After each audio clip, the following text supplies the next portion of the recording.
আর ততক্ষণ চারপাশের ডেকোরেশনটা তোমরা দেখে নাও। সবটা মিলিয়ে ঝাঁ চকচক করছে পুরো চারপাশ, এত অসাধারণ লেগেছে আমার যে বলে বোঝাতে পারবো না। তোমরাও কিন্তু দেখে জানিয়ে যে তোমাদের কেমন লাগলো। ড্রোন শটের মাধ্যমে চলো তোমাদের চারপাশটা একবার ঘুরিয়ে দেখিয়ে নিই।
গোটা বাড়ি তো আলোয় ঝলমল করছে, এর সাথে কাবানা সেট আপ ছিল, আলাদা করে স্টেজ, খাবার জায়গা, স্টল কাউন্টার সব কিছু আলাদা আলাদা সেট আপ থাকায় অনেক ভিড় হয়ে গেলেও কিন্তু ঠেলাঠেলি গাদাগাদি ওই ব্যাপারটা হয়নি। এখানে বেশ অনেকটা জায়গা পাওয়া যায়, ডেকোরেশনটাও ছড়িয়ে করা গেছে, আর চারপাশটা কিন্তু দেখতে অনেক ভালো লাগছে।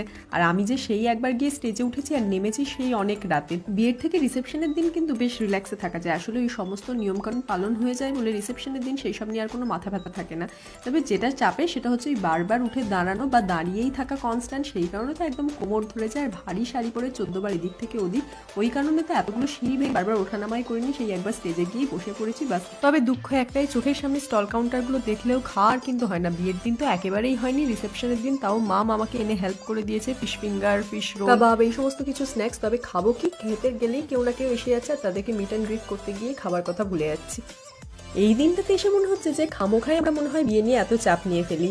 বিয়ে, রিসেপশন পর সব ঘটনাই জীবনে কিন্তু ঘটে যায়, সেই দিনটা খালি আসার অপেক্ষা। কিন্তু তার আগে এত চাপ, এত প্রেশার, এত টেনশন, এত প্ল্যানিং কাজ করে যে কিভাবে কি করব, সবটা ঠিক মতন হবে কিনা ভেবেই কুলকিনারা পাই না। মনে হচ্ছে এই তো সেদিন বিয়ের ডেট ফিক্স হলো, তারপর প্রি ওয়েডিং দেখতে দেখতে বিয়ে মিটিয়ে রিসেপশনও চলে আসলো। আর আমাদের দুই বাড়ির কাজই বাড়ি সংলগ্ন জায়গাতে হওয়ার জন্য বেশ স্পেসিয়াস ছিল, চারপাশটা কোনো লজে হয়নি। আর এইরকম দেখতে ছিল চারপাশের লুকটা। বরবইয়ের কাজ অব্দি স্টেজে যাওয়ার জন্য বেশ কয়েকটা সিঁড়ি ভাঙতে হতো, এই কারণে অনেকেই সেই ব্যাপারটাকে স্কিপ করে গেছে। বেশিরভাগ জনের চোখই ছিল কিন্তু এলইডি স্ক্রিনে।